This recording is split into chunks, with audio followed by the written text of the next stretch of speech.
News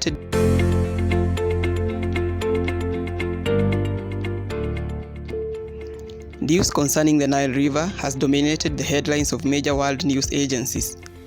There have been occurrences of floods and international contentions on this resource. Why then does the coast of the Nile have to be so volatile? Of what economic importance is this river? Today's video delves into the detail of the economic bearing of the Nile, the longest river in the world. Do not forget that you are still in Africa, and the facts about Africa are a gem when Africa presents indispensable opportunities for the world. As always, if you are new here, please subscribe to our channel. Let us walk Africa to know Africa. Number 1. The Nile as a source of water for domestic and industrial use. The Nile, with its three major tributaries, namely the White, the Blue and the White Nile, are a vital source of water for both industrial and domestic application for communities that live at the banks of this river. Starting in the Uganda's Victoria Nile, there are a number of processing and manufacturing industries that draw water directly from the Nile, including the Nile Breweries Limited and Bidco International Oil Refining Company. Industries in other cities like Cairo and Aswan primarily depend on the waters of the Nile for various industrial processes. Number 2. The Nile as a means of transport. The Nile River has a large volume of water, which, though it varies differently in different seasons of the year, facilitates transportation by use of various sizes of river steamers, motor speedboats, canoes, ferries in some areas. The most spectacular scenes at the Nile buses and Nile taxis in the capital of Egypt, Cairo. These have been key routes for people who want to escape the hassle of traffic jams in the city. Transport in the Nile has traversed various millennia since the occupations of the Nile banks. The Nile continues as an important transportation route even in the modern times. Number 3. The Nile as a source of hydroelectric power. The Nile has a large volume of water in its headwaters and the post-tributary course of the river. This water has been exploited variously by damming and the establishment of various hydroelectric power plants in the countries the Nile goes through. It is inarguable that electrical energy is the most efficient form of energy applied in industrial and domestic lighting and heating. Electricity also runs various light and heavy industrial machinery, as well as being the source of energy for various electrical components and appliances. With the ever-increasing needs for cheap and easily accessible energy, as well as current developments such as the green energy revolution, there's arisen the need to intensify investments and developments in the renewable, eco-friendly energy, and hydroelectric power production remains key across the globe. The Nile presents a viable ground for such prospects.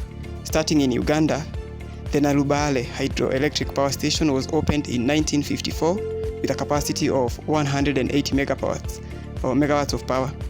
Other stations include the Bujagali Power Station with a capacity of 250 megawatts of power, established in 2012. Other stations in Uganda and on the Nile include the Isimba and Karuma Hydro Power Stations. The Grand Ethiopian Renaissance Dam, perhaps the most important hydroelectric power station in Ethiopia and Africa at large, is situated on the Blue Nile. The Blue Nile is the most important tributary of the Nile River, providing over 80% of the water forming the river.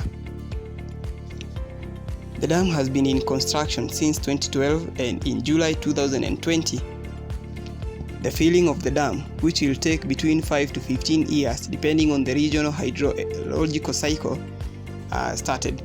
The dam has been the subject of regional contention, and there have been heated tensions between Egypt, Sudan, and Ethiopia, who feel that this dam poses a threat to the volumes of the Nile which reach them.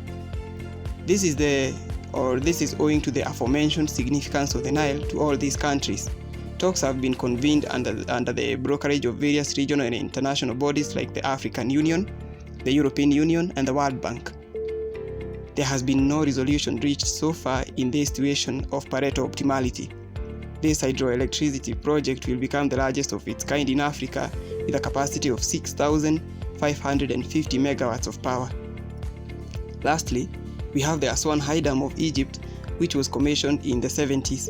This is a multi-purpose dam project which produces 2,100 megawatts of power. The dam also controls the volumes of the Nile that continues northwards, with both detrimental and benign effects. Number 4. The Nile and her significance in agriculture. Agriculture is perhaps the most significant and primary purpose of the Nile for many ages. The Nile waters most arid areas of Uganda and parts of South Sudan, all the way to its delta in the Mediterranean. Since time immemorial, the floodplains of the Nile have presented a very fertile agricultural land with alluvium and silt plains drawn from various places in the upper courses of this river. Egypt is a greater beneficiary of the Nile when it comes to agriculture. The Nile flooding has been always dependable, and Egyptians planted various grains, fruits, and salad crops. They also planted industrial crops such as the papyrus and the flax. Currently, agriculture has been modernized, and there have been irrigation schemes on the Nile, with select 4 schemes being: Number 1, the Senaa Dam. This dam is built in the Al Jazeera region of Sudan, near the Senaa town on the Blue Nile. The dam was commissioned in 1925 by the British. Alongside producing 7.5 megawatts of power, the reservoir's water is key for application in the Gezira and Maragil irrigation schemes of Sudan. Number 2, the Gezira irrigation scheme. This is one of the largest irrigation schemes in the world, tapping its water from the Senaa Dam, the White and the Blue Nile rivers. High-quality native cotton has been grown in the scheme since 1904. Number 3, the Kenana scheme. This scheme primarily produces sugar, with the Kenana Sugar Company thriving here. The company, in brief, processes over 20,000 tons of cane per day. Number 4, we have the New Halfa project. This project was a resettlement scheme for Nubians who were displaced when the Lake Nasser formed behind the Aswan High Dam of Egypt. The project is watered by the Black Nile or the Atbara River just before you exit Sudan into the southern part of Egypt. The main crops grown here include sugar and cotton. Lastly, as a conclusion to this video, this analysis has brought the Nile into the dissecting table, and we are able to see the impact of the Nile on the lives of people who depend on it. Contentions on this resource are imminent, and hence there will be always a need for multilateral concurrence among the affected nations. The problem is neither confined to Ethiopia alone, because it also touches on Kenya and Uganda. The proposed damming of the Ethiopian Omo River, for instance, might adversely affect the hydrology of Lake Turkana, its mouth. This matter will require a formula for mutual gains, such and like resources, which can be best worked out by the concerned governments. That is it for today. Thanks for watching this video. Don't forget to support me by subscribing to my channel. It's a bite a day of our Africa. Let us walk Africa to know Africa. Until the next video, bye and take care.